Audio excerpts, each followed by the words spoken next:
It's Cash Color Cannabis, a high level of conversation on live hiphopdaily.tv. And this episode is sponsored by Atlantis Clothing.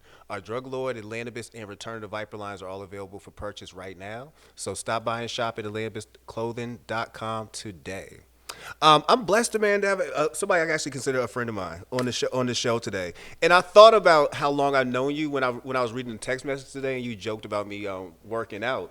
And I was like, damn, I actually known Joe now, but going on 5-6 years now. You know, since like a long, long time in cannabis years. Couple first cannabis events here in Atlanta. Yeah, for real. First events, man. I was well before I start rambling on. Let me introduce my guest tonight, my man Joe Salome. He is the founder of the Georgia Hemp Company. He does amazing things in this community. He's a super supporter of all things cannabis and hemp related out here in the city. And I'd like to thank you for coming on the show today. Hey, man, I appreciate every time we get to spend time together. So thank you. Facts, man. You know, you are definitely one of my faves, man. And it's been that way since 2016. And I'm gonna give y'all some background history here. Cash Colored Cannabis, this type of format actually started off as a live forum. You know, we had 4 people come out and speak, and we used to do it at Omen Agency. And my first one was amazing. I loved the turnout. It was great. Everybody kept asking when you're gonna do another one. So I did a second one, and around that time we had an interview done by Creative Loafing. And our RSVP went from 20 people to almost 200 overnight. Yeah. And I remember getting a call from Joe Salome. I remember getting a call from you. I was like, okay, that's cool. People getting phone numbers and all that. But you was calling because at the time you was with a different company. It was called Halcyon. Yeah. And you was interested in having Halcyon be a vendor. Yeah. All these are very new terms to me at this time because even now they wasn't doing pop-ups. This is 2016. Like he was like he wanted to be a vendor. I'm like, a vendor for what? I thought about it for a minute. But you came through and that night was amazing. So I still remember people using your pens, using those pens that night. And people was just walking around vaping CBD. And I was like, Jesus, what a world we about to walk into. You know, this is back when vaping was still starting to become a hot thing, right? Yeah. Cartridges were starting to become a hot thing. And one thing that we did is we created branded batteries in the underground market and really got that out there with the users and helped build our brand at the time. Yeah. And events like yours really certainly helped us do that. We were out there, we were setting up our table. You allowed us to be a vendor, right? And really kind of started a new trend in the market here in Atlanta. Bro, it was crazy, man. Yeah, we go back that far, man. And speaking of your history here, you did start off with a different company because some people actually will Google and probably find that out. Speak to us about the start of how you started out with Halcyon and what I guess was and I don't know the story, but what happened with that brand? Childhood friendship. We became adults, and guy I first got high with in high school. Going all the way back to the guy I bought most of my weed from. Really good friend in church. We started a cannabis company. Yeah. We focused on patients here in Georgia. We went down to Capitol and we helped change the laws, allowed hopefully getting medical cannabis available to 16 conditions here in Georgia. We grew a great business, multi-million-dollar company serving thousands of patients here in Georgia, but we saw differences eye to eye when it came to the business and where it was going in the future. Yeah. So we decided to part ways in end of 2017, October. We just passed that anniversary, and I started 2 new companies, the Georgia Hemp Company and Simply Wellness, and we just kind of were off and running at that point. I had the blueprint. The blueprint was already done. Basically, and what I love is you was already becoming a staple now. You know, that I look at it from the perspective now, you was already becoming a staple. So even if it wasn't Halcyon, you still could have been able to do something in the space. It was going to happen regardless. People want to put their flags down and say, oh, they're the first to do this, the first to do that. Yeah.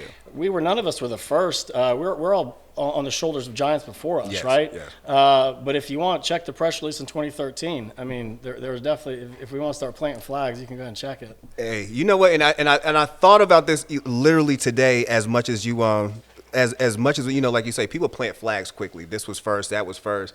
I distinctly remember a lot of firsts. Like, I even remember the first pop-up that I was invited to. Me and my man, Brian, Days Darts, we got invited to a pop-up that Ben Familiar was doing. And when he explained us the whole situation, we thought, wow, that sounds like we about to all get arrested. Right. 100%. He told us that. He said he was already doing them. And this was 2016. He was already doing them. And I'm like, bro, you are wilding. But now look at Instagram and the flyers. Now they got tickets. Oh, they got tickets to these events. You got pounds flying in from all over the country. Bro, Atlanta done changed it to a whole different space in the span of 6 years, man. Oh, it's great. It's cool to see. Now, again, we're not engaged in those environments any longer. Yeah, no. But we all start somewhere, right? And I think that's a great question. Hey, how'd you get in the industry? Yeah. I mean, how you think? Yeah. So. So we here to talk about Georgia Hemp Company though, because you're moving into new ground and everything like that, man. But for those who know, speak to us about how Georgia Hemp Company, because you really have become a staple in this state when it comes to hemp and CBD. Like, speak to us about what made you step into that lane as far as having your own store. Right. So learning from the last company, everyone wants shelf space. So as a brand, you're trying to get into everyone's shelf space or website. Yep. And so what we decided to do was create two brands at this point. The Georgia Hemp Company was going to be our distribution and lifestyle company. That was going to help us get onto shelves.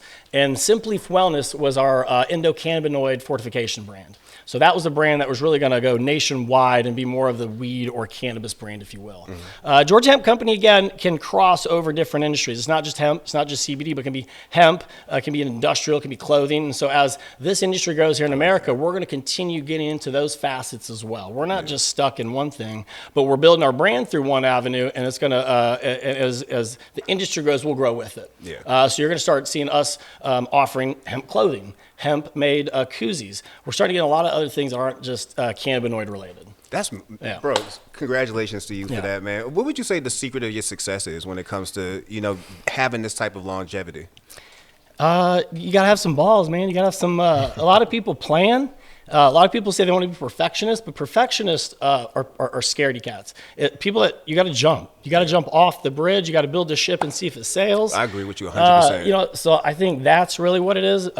My dad, he kind of gave me the confidence to just try things. Yeah. And if you try things, you either fail or you don't, but you at least see what happens and you can adjust at that point. I agree with you. Not saying, definitely try to prepare as much as you can, but at some point you're going to have to jump off the pot. You have to. You have to. You'll have people like, I'm a type of person like that. Like I'll create, and you're not moving. You know what I mean? Like at some point you just got to rip the Band-Aid off and just do something. And asking your circle of friends isn't always the best thing to do because they're always going to give you good feedback, right? Yeah. Maybe they're not always going to tell you the truth. You got to get outside your circle sometimes and hey, what do you think? Oh, absolutely. What do you think? Man. Absolutely. Different perspectives. So again, I think that's important. Yeah, man. So you are one of the many businesses who are trending upward in the right direction right before COVID hit. Yeah, I just signed 2 leases on retail. That's what I was thinking. I was already feeling like you was moving in the space where you was going to have 2 new stores. Speak to us about how you worked through COVID and how COVID actually affected the growth of the business. It was interesting. I do buy a lot of stuff from China already. So about a month before it happened, I kind of had some hearsay of what was going to happen in about a month or 2. Yeah. My manager, Ashley, that I brought here tonight, we started kind of planning. We started buying acrylic shields. We started buying masks.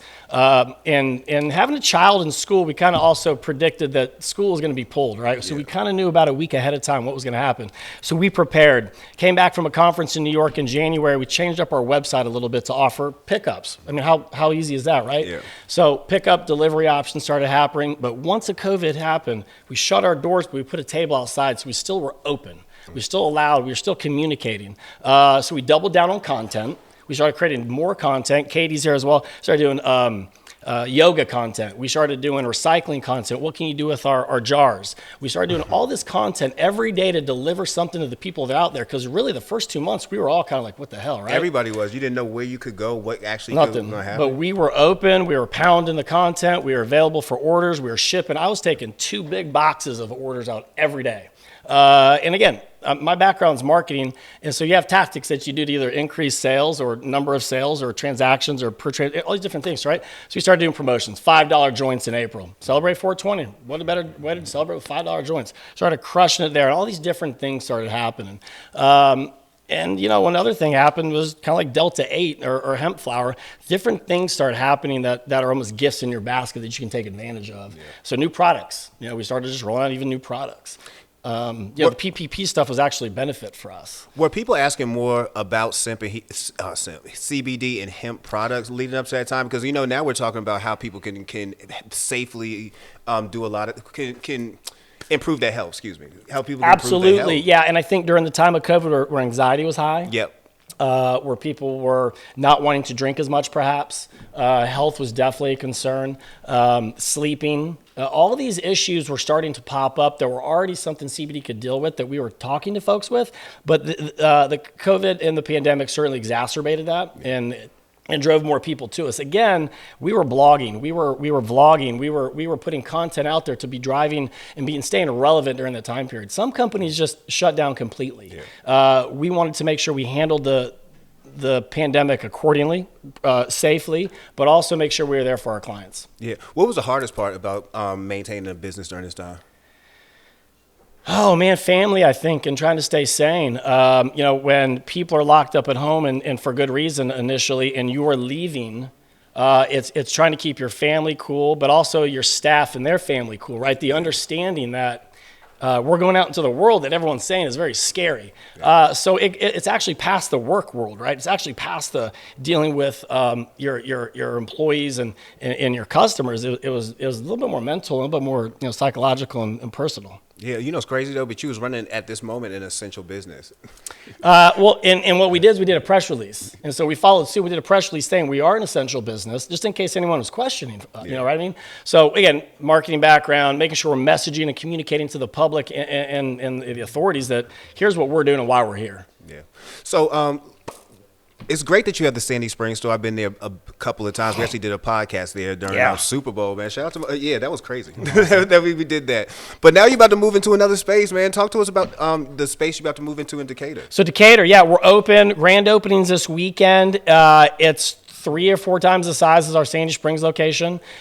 We've got a really cool retail location. We're in a traditional A location that I would call it for retail. We got a really cool flower bar, our consultation bar, a nice wall to display all of our products. I mean, we're just stepping it up to the next level. That's great. So clearly, I was going to say what makes it different than the Sandy Springs one, but I'm pretty sure a bunch of it has to do with the space in which you're able to do it. It's the aesthetics. Absolutely, it's the aesthetics. It's the look. It's the feel. The graphics on the wall versus a poster. I mean, we got real graphics on the wall now that are educational, that just they look like they're supposed to be there, right? Yeah. All these things that are just next leveling up.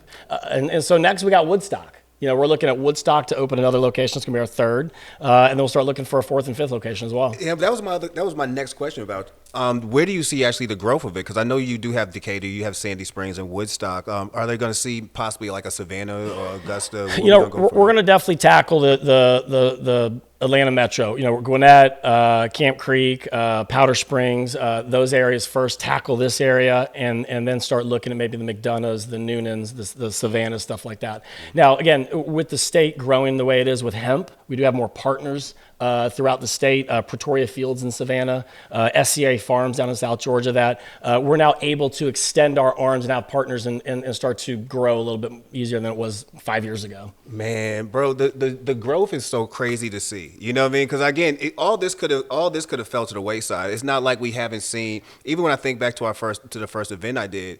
The second one we did, there's not a single person on that stage who is still even in the space. So to know that you're still moving in this space and that you're actually still growing is amazing. You have to stay relevant. Yeah. There's a book I read my first corporate career, and it's always relevant. It's Who Moved My Cheese? It's about two. Actually, I've never read it. It's sitting on my bookshelf. Oh, though. you have it though. Someone gave it to you, right? It's in the house, a gift. And usually you get it when you're 20s, when shit happens, changes in life, and you're hard to struggle. It's hard to deal with it. Bottom line is change happens. It's inevitable. So that was one of the most important things I ever read. And just, if you can't stay up and adapt, if you're not willing to, if you don't have that mindset, then your cheese is going to get lost and you're fucked. You're gonna be hungry. Speaking of adapting, have you ever thought about the franchise model? Absolutely. Yeah. So, my background is with Moe's, Southwest Grill. I managed, about 80 different franchises across the Northeast and the Midwest. And what I learned from entrepreneurs is they really like to make their own rules, especially early on in an industry. So as we did approach that idea, most individuals I talked to really wanted to have their own business. They really wanted to manipulate a lot of what I was doing.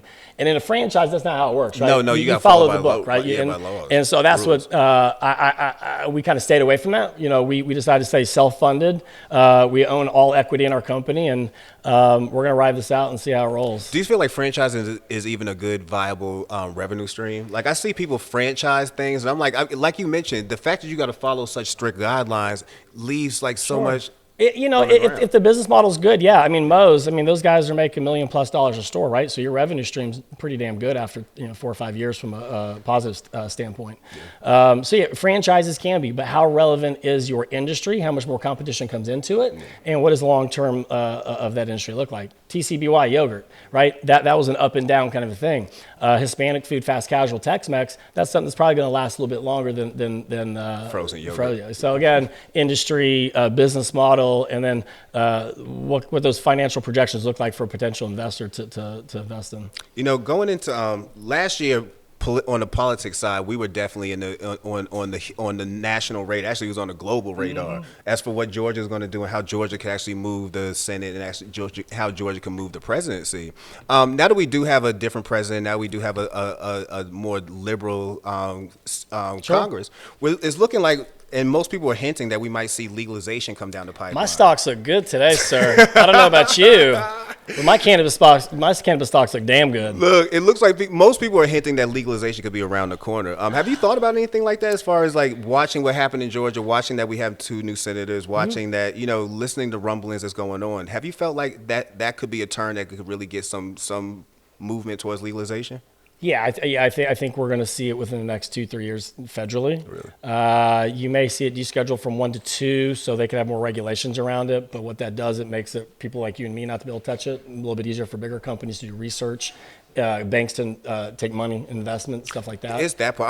I'm more interested in seeing them, 1, decriminalize, and 2, figure out a banking system. Love to see it decriminalized. Sure. Love to see the banking. Love to see people out of jail that have been in trouble for it. Facts. Yeah, it's going to happen. There's going to be a lot of systematic changes that need to happen, and it's going to hurt our country and in these jails, but it needs to happen. Yeah. It's going to hurt police departments, but who cares, right? This needs to happen. This cannot continue to happen. Yeah. So yeah, I think it's a great thing. I think, you know, Georgia turning blue. I had cousins in Illinois calling me, "Hey man, great job down there. Way to go." So yeah, I mean, like, yeah, I think you're going to see a big stuff happen, and my financial advisor is loving my recommendations on where to put our money. You know, I was thinking of the last week or so how your business might move. Now that I heard about the USDA's ruling on hemp, that they're making their final ruling on hemp, we're going to have a lot more understanding when it comes to licensing, requirements down to, you know, et cetera, et cetera. It's going to be a lot clearer regulations. Path. Yeah, a lot clearer path for you. How do you feel about that? Hearing about the USDA's new final rulings. Regulations make everything easier to operate. Yeah. We've been operating without any guidelines. Yeah. Right? We're trying to operate in the best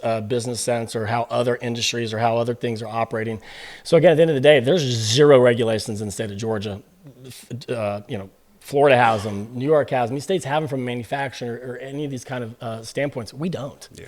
And so, yeah, look, every industry needs some sort of guidelines, whether it's just straight up, you know, like Oregon, where you can, you know, say, I'd rather go to get rehab instead of go to jail, you know, things like that. But I think there needs to be, you know, options. Congratulations on that. You know, I watched Netflix has a special called Crack, and I was watching that last night, and I thought about the Oregon situation. You know, and I was like, man, you know how different laws are right this second, and definitely how different they take what you call substance abuse. Like how we looking at opioid abuse versus how we looked at what they call the crack era and who was affecting it, widely differently how they handled that. Widely different. When I finished that movie and I thought to myself, Oregon, that's wild, man. So rather than just put people in jail, you said let's get rehab now. Yeah, that's what's up. Right. That's what's up. Not, or even to say I don't want to take pills. Not 40 years in jail. Like that's not happening for 5 grams. Not 40 years in jail. That's ridiculous, man. Hopefully we see some legalization as we get more regulation what's going on in the cannabis space as well. Yeah. You know what I mean? Because right now it's still kind of cowboy land out here. Way cowboy. Yeah, and when I was reading about the USDA, I was thinking again about you and a couple other companies about how this will be way easier for y'all. Again, what you say with the regulation, you finally get some kind of clarity that's going to be blanket across the board. Well, I think you'll see brands that are doing things correctly and businesses that know what they're doing financially and operationally stand out. Yeah. You know what I mean? A lot of people can get away with funneling money into businesses right now. A lot of people can get away with operating haphazardly because everyone's doing well. But the reality is, I think when things start to shuffle out in the next few years, you're going to see some companies making, some companies not, just straight up. How do you feel watching the scene grow here in the city? And when I say that, I mean seeing other stores similar to yours. Like we're seeing more and more people jump into this. I think it's great. I'm surprised there's not more, honestly, I guess. Yeah. You know, especially when I think back, you know, to 2017 when my first everything crashed. And there was an opportunity window of so many people to take advantage of, and nobody did. Nobody took advantage of one large company falling off the top. Nobody fucking took advantage of that. You know, people still weren't taking serious what the cannabis industry was. Even Sure. at that moment, I'm still trying to figure out if that was a real thing. You know what I mean? Like, I know it's happening, but how are people going to adapt You're to that? 100% right. And I think without companies like ours, look, dude, I spend 10 grand a month on marketing and advertising. Without companies doing that and showing their face and being on shows like this, or being at Sweetwater 420 Fest, or being at this festival or that, without that happening, it doesn't look real. Yeah. Without me opening up 3 more stores, my friends didn't think it was real, right? Yeah. What are you doing? You just playing around with that shit? Guess what? No. 3 stores later, don't look like it, am I? I got red velvet cake. Talk to me. Talk to me, baby. Talk to me. I got Valentine. I got heart-shaped candies, red velvet cake, and brownies this weekend. You know, it's crazy because you are a crazy marketer, man. Marketing through even your business, hemp, CBD, is hard as hell to do on social media. I've been shut down on every platform from an advertising standpoint where I could pay. Have you tried Clubhouse? Not yet. I've tried. Actually, I need that invite. Clubhouse is. Actually, I got like 8. My man. I got 8. I got you, man. I think Clubhouse is probably the closest thing you're gonna have. I mean, it's still in beta process, so they might filter that out as they go larger. Maybe, but like right Reddit, right? Right now, that's probably the safest place for cannabis influencers, brands to come out, promote, speak, connect to their fans or build out a fan. Because the algorithms could push your content down so far. Oh yeah. You know what I mean? And I get aggravated by that because they'll roll out how you could definitely, I guess, improve your traction. Man, I ain't got time for all this no more. I ain't got time for that. I'm trying to run a business. I'm trying to run a brand, like a normal, so. And they definitely won't take your advertising dollars. Like, I've been froze out from Facebook.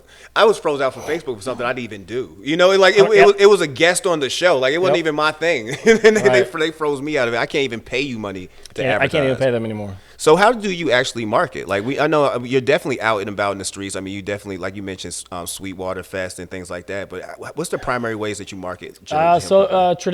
Traditional marketing. My background is local store marketing with retail establishments. So it's getting in the community, diving in, working with local groups, housing developments, apartment complexes, all the businesses, digging into the community, just acting like a local business in the community. So that's number one. Second, in what I call is the five walls, 5 blocks, 5 miles. And so you just tackle each one of those things as you get out. And the further you get out, the bigger the media gets, the more engagement. But again, it's a constant content education thing when it comes to our industry, I think, right now. So again, I do play a lot in radio. We're starting to be able to do a little bit more in digital media. It's starting to open up a little bit more. You're doing a lot of email marketing. Yeah, I remember when y'all had Reese down at the store. You Reese. Tap into radio I know Reese from back in my 790 days. We used to do a lot of stuff with Converse and all the local basketball courts throughout the community.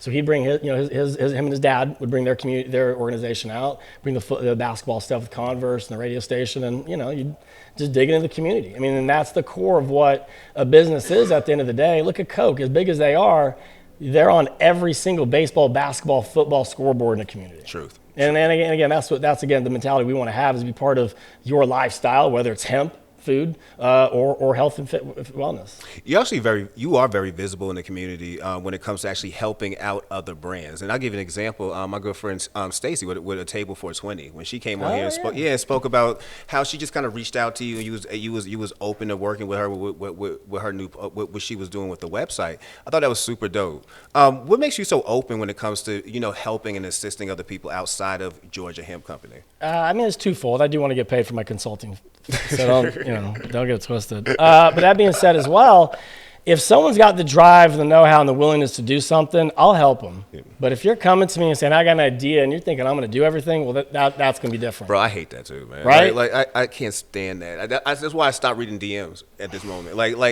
You can no longer DM me with specifically what I need to do. What I need to do. Yeah, exactly. It's what I need to do. You'll literally frame it as this is what I need to do. You better be coming to me with a deck ready to go, to pitch, and ready to rock and roll if we want to deal together. Because I got shit to do. Yeah. I got a kid at home. I got a house. I got all these things, plus this and these guys over here. So at the end of the day, you better be ready to rock and roll and come with ready to go. Do you see yourself as a influential figure in the state?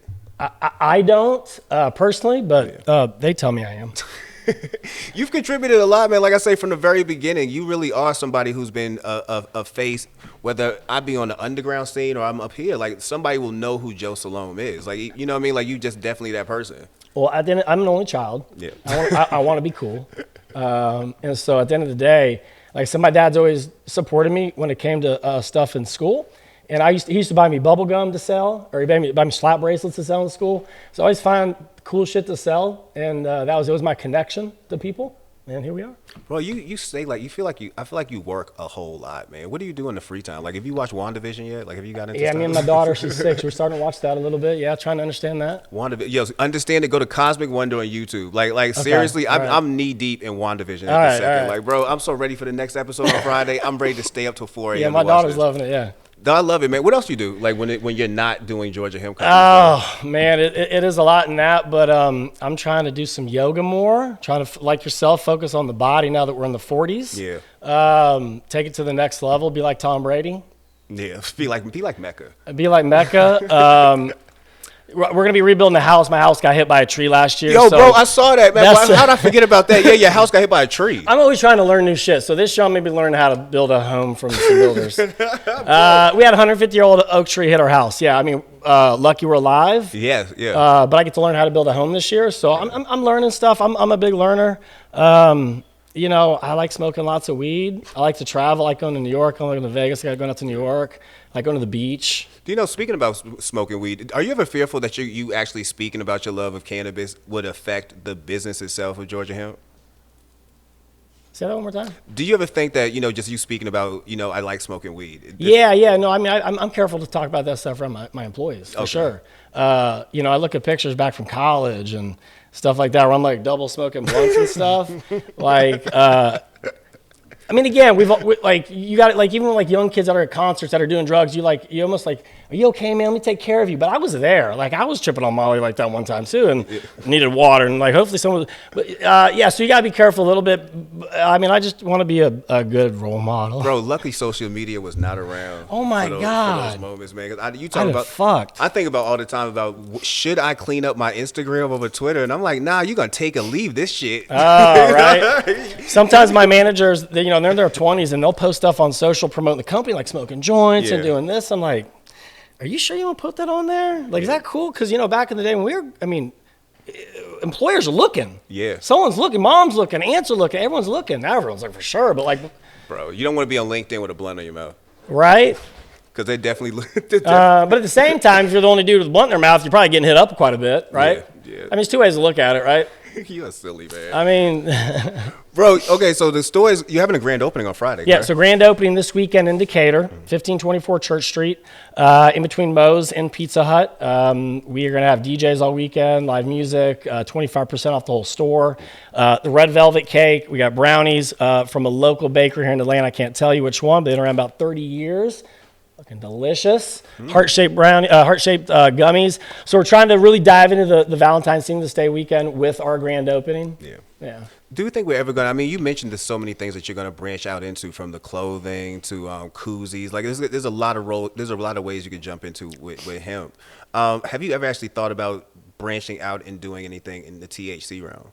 Yeah, so really that's what Simply Wellness is about. That's what's going to allow us to cross over, and I say endocannabinoid fortification company. This is Delta 8 that we're selling now, right? Derived from hemp. Yep. We've already crossed over into the THC world. These gummies, you're not going to know the difference. The 1-to-1 oil, Delta 8 to THC. Delta 8 is going to work on your CB2 receptors, more of your peripheral. So again, it's not going to get you it's not going to get you really buzzy, heady high, more of your body high. It's about 60% compared to what a normal high is. Yeah, I had a Delta 8 gummy, and this show gave me that nice little warm feeling real quick. I thought I was high for a second, but you do. Yeah. I like taking a couple before bed, but we're already working in that world. Again, going back to my previous experience, that 1-to-1 ratio oil is probably something I've sold more than 5,000 bottles of. Really? Is that with or without a label? Is that the most popular thing right now? No, but as we educate more, we're going to see more people leaning towards that. Right now, the vape cartridges for the Delta 8 and the gummies are the most popular. Delta 8, the THC is certainly taken off. There's no doubt. Brother, you are definitely an inspiration. Because like I say, I had a chance to watch you grow a business, lose a business, start another businesses, now expand out. Like, you're definitely somebody I look at and say, he's a business role model. How to keep moving. Kennesaw State. Kennesaw State, man. Shout out to Kennesaw State alum here, man. Right. I appreciate you coming through. I want let people know where they can come find, where they can learn more about Georgia Hemp Company. And it's definitely for this Friday where they can stop by and see the grand opening. TheGeorgiaHempCompany.com is where you're going to find all of our amazing products. Got probably over 80 different SKUs available. Everything from suppositories to bath bombs. Grand opening this weekend in Decatur, 1524 Church Street, next to Moe's, Walmart, and Pizza Hut. Hey, we're going to be there all weekend, 25% off. Always love having you come in. Would love to do another podcast. Maybe we'll have to send around some more sports or something, but whatever we got to do to get you out there, man. Yeah, we missed Super Bowl this year, man. No, I don't know if I didn't go to any parties. I miss being I miss being part of that crowd again. Like, we've been there 2 years in a row, and so I really wanted to. Was you watching the game this year? We just had this conversation. Yeah, I'm from Vegas, man. It's usually one of those like, where's the bets line? What are the prop bets? First touchdown, who's throwing it? How long is it going to be? Those kind of silly things. I wish I would have bet on Leonard Fournette. Oh my God, talking about a prop bet. I wish I would have did that. Seeing how he played. Yeah, what about LaShawn McCoy not playing any downs? Oh, he didn't. He still got a ring though. He's not got a ring. He got two of them, don't he? So think about that. Like, was that a bet? Was he even going to play down? Like, things like that. Yeah, exactly. Two Super Bowl rings. Exactly. Never played it down. Tampa in Philly. Yeah, in Philly. I never knew that. Welcome to his world, man. I know, right? You talk about free rings, boy. I appreciate you coming out. Yeah, man. Thank you all for having me. Hey, we got empanadas over there. We clearly got cake. I want everybody to come and enjoy the night and hang out with us, man. Come learn more about Georgia Hemp Company from the man himself, Joe Salome. Thank you, sir. No problem. Appreciate you, man. And this Cash Color Cannabis, a high level of conversation on livehipHopdaily.tv.